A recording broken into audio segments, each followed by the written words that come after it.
கிறிஸ்து சுவிசேஷ ஆலயத்திலிருந்து 5 நிமிட தியானம். தினம் ஒரு வேத வசனத்திற்கு உங்களை அன்போடு கூட வரவேற்கிறேன். இன்றைக்கு நாம் தியானிக்கும்படியான வேத வசனம் 78ஆம் சங்கீதத்திலே 1ஆம் வசனம். என் ஜனங்களே, என் உபதேசத்தை கேளுங்கள், என் வாயின் வசனங்களுக்கு உங்கள் செவிகளை சாயுங்கள். ஜனங்களே, என் உபதேசத்தை கேளுங்கள். கர்த்தருடைய உபதேசம் மிகவும் முக்கியமான உபதேசங்கள், மிக பிரயோஜனமான பிரயோஜனங்கள். அது நம்முடைய வாழ்க்கைக்கு ஏற்றதான உபதேசங்கள், நம்முடைய வாழ்க்கையை மாற்றக்கூடிய உபதேசங்கள். எனவே அந்த உபதேசத்தை நாம் கேட்க வேண்டும். மார்க்கு 11ஆம் அதிகாரம் 18ஆம் வசனம் சொல்கிறது, அதை வேற பாரகரும் பிரதான ஆசாரியரும் கேட்டு அவரை கொலை செய்ய வகை தேடினார்கள். ஆயினும் ஜனங்கள் எல்லாரும் அவருடைய உபதேசத்தை குறித்து ஆச்சரியப்பட்டபடினாலே அவருக்கு பயந்திருந்தார்கள். அவருடைய உபதேசம் நம்முடைய வாழ்க்கையை மாற்றுகிறதா இருந்தது. அந்த உபதேசங்கள் நம்முடைய வாழ்க்கைக்கு உறுதுணையாக இருந்தது.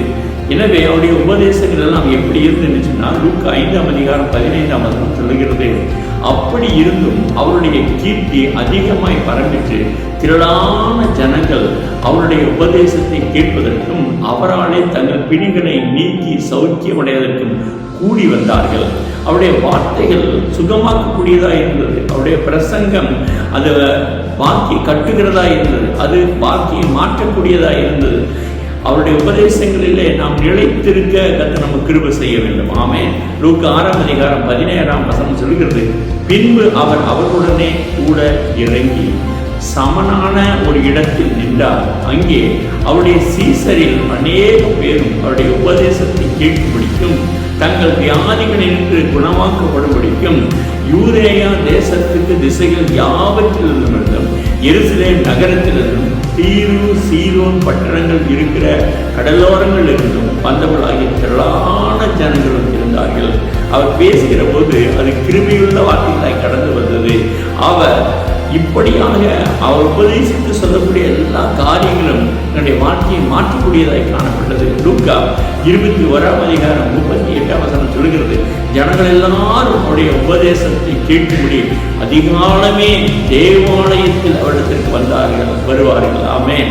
அப்ப ஆண்டவராக இயேசு கிறிஸ்துவானவர் காலை வேளையில் நேரத்தோடு கூட எழுந்து அந்த வார்த்தைகளை சொல்லும்படியாக தேவாலயத்துக்கு போனார்.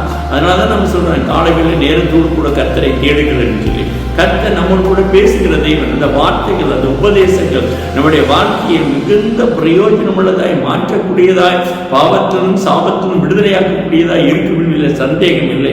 எனவேதான் யோவான் 4ஆம் அதிகாரம் 41ஆம் வசனம் சொல்கிறது, அப்பொழுது அவருடைய உபதேச நிமித்தம் இன்னும் அநேகம் பேர் விசுவாசித்து அவருடைய வார்த்தைகளை கேட்கிற போதே விசுவாசம் நமக்குள்ளாய் வெறுக்கெடுத்து ஓடுகிறதாய் காணப்பட்டது. யோவான் 4ஆம் அதிகாரம் 42ஆம் வசனம் சொல்கிறது, அந்த ஸ்திரீயை நோக்கி, உன் சொல்லி நிமித்தம் அல்ல, அவருடைய உபதேசத்தை நாங்கள் கேட்டு அவர் மெய்யான கிறிஸ்துவாகிய உலக இரட்சகர் என்று அறிந்து விசுவாசிக்கிறோம் என்றார்கள்.